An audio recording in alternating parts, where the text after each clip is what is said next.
যখন একটা শক্তিশালী অর্থনীতির কথা ভাবা হয় তখন সাধারণত আমাদের মাথায় কি আসে? তেল, উন্নত প্রযুক্তি বা হয়তো বিশাল সামরিক শক্তি, তাই না? সাধারণত তো আমাদের মাথায় তেল, অত্যাধুনিক টেকনোলজি বা বিশাল মিলিটারি পাওয়ারের মতো বিষয়গুলোই ঘরে। কিন্তু যদি বলি এই সব কিছুর আড়ালে এমন একটা অদৃশ্য ইন্ডাস্ট্রি দাঁড়িয়ে আছে যেটা ছাড়া আধুনিক সভ্যতা এক মুহূর্তও চলতে পারবে না। হ্যাঁ, আমি কথা বলছি কেমিক্যাল ইন্ডাস্ট্রি বা রাসায়নিক শিল্প নিয়ে। আর ঠিক এখানেই এখন বিশ্বজুড়ে ক্ষমতার একটা বিশাল ওলটপালট শুরু হয়েছে, যেখানে ভারত এক নতুন মহারথী হিসেবে উঠে আসছে। আজকের এই বিশ্লেষণে আমরা এক্স্যাক্টলি সেটাই দেখব। এই অদৃশ্য শিল্প কিভাবে গোটা বিশ্বকে চালায়, পুরনো ক্ষমতার বিন্যাসটাই বা কেমন ছিল, ভারতের সামনে এখন কি বিশাল সুযোগ অপেক্ষা করছে, ভারতের জেতার ফর্মুলাটা কি, আর সবশেষে ভারতকে সত্যি এক নতুন সুপার পাওয়ার হতে চলেছে। চলুন তাহলে শুরু করা যাক। আচ্ছা, এই কেমিক্যাল সেক্টর আসলে কতটা গুরুত্বপূর্ণ? সোজা কথায় বলতে গেলে এটা আমাদের আধুনিক সভ্যতার অদৃশ্য মেরুদণ্ড। একবার ভাবুন তো, আমরা সকালে যে টুথব্রাশটা ব্যবহার করি সেখান থেকে শুরু করে আমাদের হাতে থাকা স্মার্টফোনের চিপ, চাষের জমিতে দেওয়া সার থেকে শুরু করে জীবনদায়ী ওষুধ, এমনকি দেশের সুরক্ষায় যে মিসাইল ব্যবহার করা হয়, সবকিছুর পেছনেই কিন্তু রয়েছে এই কেমিক্যাল ইন্ডাস্ট্রি। এটা ছাড়া আমাদের জীবনযাত্রায় অচল হয়ে পড়বে। কিন্তু এতদিন পর্যন্ত এই অত্যন্ত গুরুত্বপূর্ণ শিল্পটা ছিল মুষ্টিমেয় কয়েকটা দেশের নিয়ন্ত্রণে। মানে গ্লোবাল সাপ্লাই চেনের খেলাটা মূলত কয়েকজন বড় খেলোয়াড়ই নিয়ন্ত্রণ করত।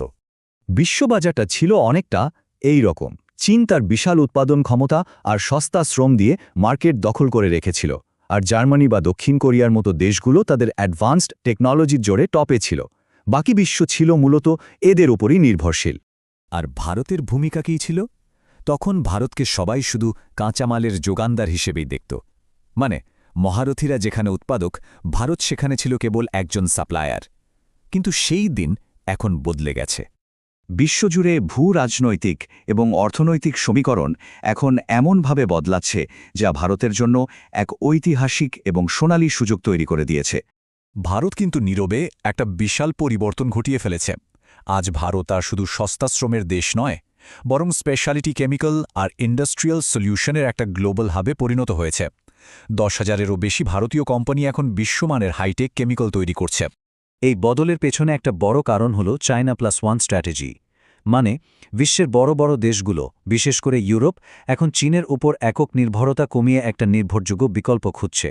আর এখানেই ভারত সবচেয়ে শক্তিশালী দাবিদার হিসেবে উঠে আসছে। আর ভারতের জন্য সবচেয়ে বড় সুখবর, বা বলতে পারেন গোল্ডেন টিকেট, হল ইউরোপের বাজারে ডিউটি ফ্রি বা শুল্কমুক্ত প্রবেশের সুযোগ। এটা একটা সত্যিকারের গেম চেঞ্জার, কারণ এটাই ভারতীয় পণ্যের জন্য সবচেয়ে বড় বাধা ছিল।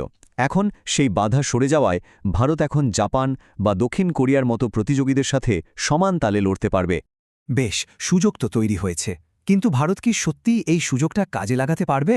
চলুন দেখে নেওয়া যাক ভারতের জেতার ফর্মুলাটা ঠিক কী। দেখুন, ভারতের হাতে রয়েছে একটা আনবিটেবল কম্বিনেশন। এখানে প্রোডাকশন কস্ট জাপান বা দক্ষিণ কোরিয়ার চেয়ে অনেক কম। আমাদের রয়েছে প্রচুর দক্ষ ইঞ্জিনিয়ারিং ট্যালেন্ট। ফার্মা সেক্টরে আমরা তো আগেই বিশ্বের ওষুধের দোকান হিসাবে নিজেদের নির্ভরযোগ্যতা প্রমাণ করেছি। আর সবচেয়ে বড় কথা, এখন আমাদের কাছেও প্রতিযোগীদের মতো ডিউটি ফ্রি অ্যাক্সেস আছে। আর এর প্রভাবটা কিন্তু শুধু ওষুধ শিল্পে আটকে থাকবে না। ভবিষ্যতের সবচেয়ে গুরুত্বপূর্ণ ইন্ডাস্ট্রি, যেমন ধরুন ইলেকট্রিক গাড়ির ব্যাটারি বা উন্নত কৃষি সমাধানের ক্ষেত্রেও ভারত এক নির্ণায়ক ভূমিকা নিতে চলেছে। এটা শুধু বাণিজ্য নয়, এটা আসলে গ্লোবাল পাওয়ার ব্যালেন্সের একটা বিরাট পরিবর্তন। তাহলে এর অর্থনৈতিক প্রভাব ঠিক কতটা বড় হতে পারে? চলুন একটু ভবিষ্যতের দিকে তাকিয়ে এর সম্ভাবনাটা পরিমাপ করার চেষ্টা করি। বিশেষজ্ঞরা যা মনে করছেন সেটা বেশ চমকে দেওয়ার মতো। আগামী মাত্র 5 বছরে ইউরোপে ভারতের কেমিক্যাল এক্সপোর্ট $5 বিলিয়ন থেকে 3 গুণ বেড়ে $15 বিলিয়ন পৌঁছাতে পারে। এটা একটা বিশাল লাভ, আর ভারত ঠিক এই পুরস্কারটার জন্যই লড়ছে। আর এর গুরুত্ব কিন্তু শুধু আর্থিক দিক থেকে নয়, ইউরোপের বাজার কোয়ালিটি নিয়ে খুব সচেতন।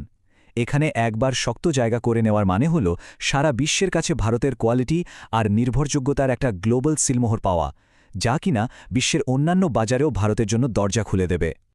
অবশ্যই পথটা যে পুরোপুরি মসৃণ তা নয়।